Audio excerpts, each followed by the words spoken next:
আমাকে কথা বলতেই হবে ইনশাআল্লাহ, কারণ আগামীতে আবার আপনাদের সাথে দেখা হবে কিনা আমি জানি না। কথা বলতেই হবে। বসেন, কেউ দাঁড়িয়ে থাকবেন না। আমি দেখতে পাচ্ছি বাংলাদেশের ভাগ্য আকাশে উত্তর গগনে কালো মেঘ জমা হয়েছে, ঝড়ের পূর্বাভাস লক্ষ্য করছি।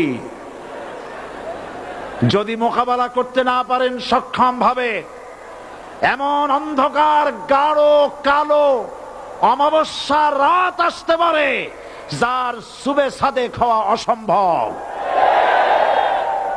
সুতরাং আপনারা কি কাপুরুষের মতো কাফের মুশরিকদের গোলামি করে মরতে চান? বিড়ালের মতো 500 বছর বেঁচে থাকার কোনো লাভ নাই। সিংহের মতো 1 ঘন্টা বাঁচতে চাই। আমাদেরকে বলা হয় সাম্প্রদায়িক উস্কানিমূলক কথা নাকি আমি বলি। পত্রপত্রিকা দিছে না তারা? সাম্প্রদায়িক উস্কানি কথা, সাম্প্রদায়িক উস্কানিমূলক কথা বলি। সেই জন্যই বোধহয় শত শত মুসলিম আমাদের কাছে এসে মুসলমান হয়। মানুষে আর বোকা বানানো যাবে না। যাবে কি? আর বোকা বানানো যাবে? তারপর বলছে কি, এরপরে বলছে আমাকে বলছে রাজাকার। শুনে রাখো চট্টগ্রামের লক্ষ লক্ষ জনতা, পার্লামেন্টে যখন আমাকে এই কথা বলা হয়েছিল, আমার পার্লামেন্টের কলিগ জাফরুল্লাহ চৌধুরী সাহেব বসে আছেন এখানে, হ্যাঁ, জাফরুল ইসলাম চৌধুরী বসে আছেন পাশে, প্রধানমন্ত্রী সুদ্ধা, অন্তত 3 শতাধিক পার্লামেন্টের সম্মানিত সদস্যরা সেদিন বসা। 1997 সনের বাজেট বক্তৃতা যখন আমি করতেছিলাম, ডক্টর কুদরতে খোদা, নাম রাখছে কুদরতে খোদা, আসলে গজবে খোদা। এই লোকটি নাস্তিক, ইসলামের চূড়ান্ত দুশমন। তার প্রণীত শিক্ষা ব্যবস্থার যখন সমালোচনা করছিলাম, ট্রেজারি বেঞ্চ থেকে আমাকে বলা হলো রাজাকার। আমি আমার সমস্ত শক্তি একত্রিত করে বলেছিলাম শুধুমাত্র হিন্দুস্তানের রাজাকারেরাই আমাকে রাজাকার বলতে পারে। আমি বলেছিলাম 1973 সন পর্যন্ত আমি বাংলাদেশের কোন রাজনৈতিক দলের নেতা এবং কর্মী ছিলাম না। আমি রাজাকার নই। আমাকে রাজাকার বলে যদি তাকেও প্রমাণ করতে না পারে 10 কোটি টাকার মানহানি মামলা দায়ের করব। আমার এই বক্তব্য সারা দুনিয়া শুনেছে। পার্লামেন্টে আমার এই বক্তব্য রেকর্ড হয়ে আছে।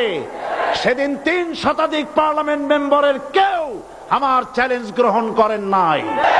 যে কোনো ব্যক্তি পার্লামেন্টে গিয়ে আমার বক্তৃতা দেখে আসতে পারেন। এরপরে 1997 সনের 7 অক্টোবর দৈনিক জনকণ্ঠ পত্রিকা যখন আমার বিরুদ্ধে লিখলো, সেই পত্রিকায় সাইদির ওপেন চ্যালেঞ্জ 8ম পাতা, 1997 7 অক্টোবর, এত বড় 2 কলমে হেডিং। সেখানে আমি বলেছি বাংলাদেশের সকল সাংবাদিক, গোয়েন্দা বিভাগ, বাংলাদেশের সকল বুদ্ধিজীবীকে আমি আমার পিরোজপুরে আমন্ত্রণ করছি। আমার উপস্থিতিতে যদি কেউ প্রমাণ করতে পারে বাংলাদেশের স্বাধীনতা যুদ্ধের বিরুদ্ধে আমার কোনো ভূমিকা ছিল, সজ্ঞানে স্বেচ্ছায় জাতীয় সংসদের সদস্য পদ থেকে পদত্যাগ করব। 3 বছর পার হয়ে গেছে, আজ পর্যন্ত কেউ এই চ্যালেঞ্জের মোকাবেলা করে নাই। সুতরাং আমাকে যারা রাজাকার বলবে তারা পিতৃ পরিচয়হীন অবৈধ সন্তান।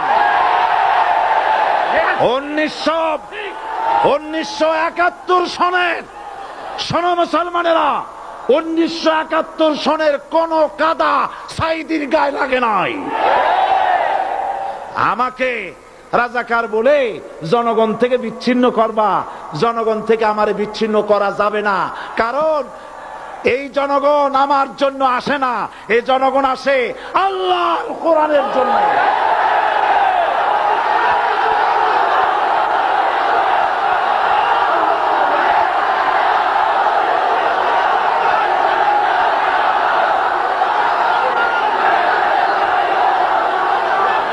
আজকে আর যারা ইসলামের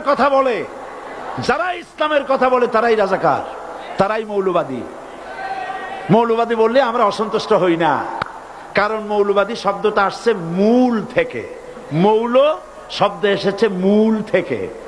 মূলবাদী তার মানে যারা মূলে আছে। মূল হলো কোরআন, মূল হলো হাদিস, মূল হলেন আল্লাহ, মূল হলেন আল্লাহ রসুল। আমরা আছি মূলে। এখন বলেন তো মূলের শক্তি বেশি না আগার শক্তি বেশি? আমাদের যারা মৌলবাদী বলে ওরা হলো আগাবাদী। মূলে আছে কত কোটি? 12 কোটি। মূলে আছে কত কোটি? আর আমাদের যারা মৌলবাদী বলে ওই থাকো গাছের আগায়, আমরা মূলে। লাভালাভি বেশি করবা না, 12 কোটিতে গাছের গোড়া আসতে নানা দেবে, মামু বাড়ি দিল্লি গিয়ে পড়বা, বাংলার জমিনে জায়গা হবে না। এ কথা বিশ্বাস করো।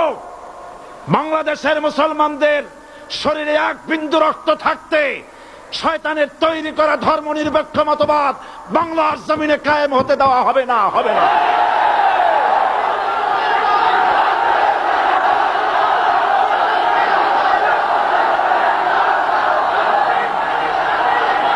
রাসূল করিম সাল্লাল্লাহু আলাইহি ওয়াসাল্লাম কোরআন প্রতিষ্ঠার জন্য আন্দোলন করেছিলেন। আয়াতুল কুরসি আমাদের সে কথাই শিখেছে।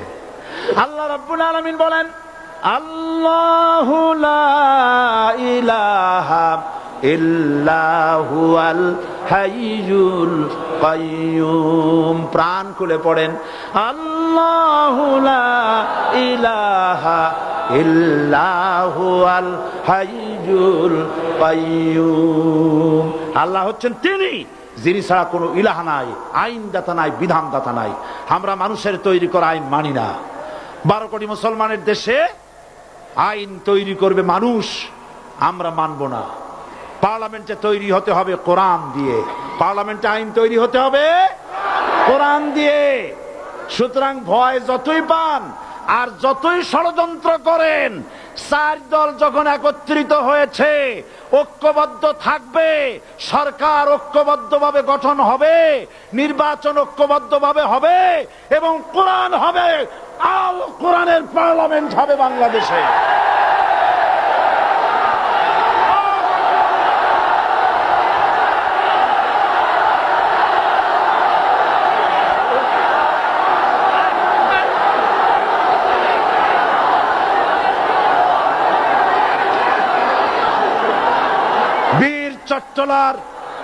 বীর চট্টলার মুসলমানেরা স্বাধীনতার ঘোষণা এই চট্টগ্রাম থেকে স্বাধীনতার মহান ঘোষক প্রেসিডেন্ট জিয়াউর রহমান সাহেব দিয়েছিলেন। এই চট্টগ্রাম থেকেই ইসলামী রাষ্ট্রের ঘোষণা হবে।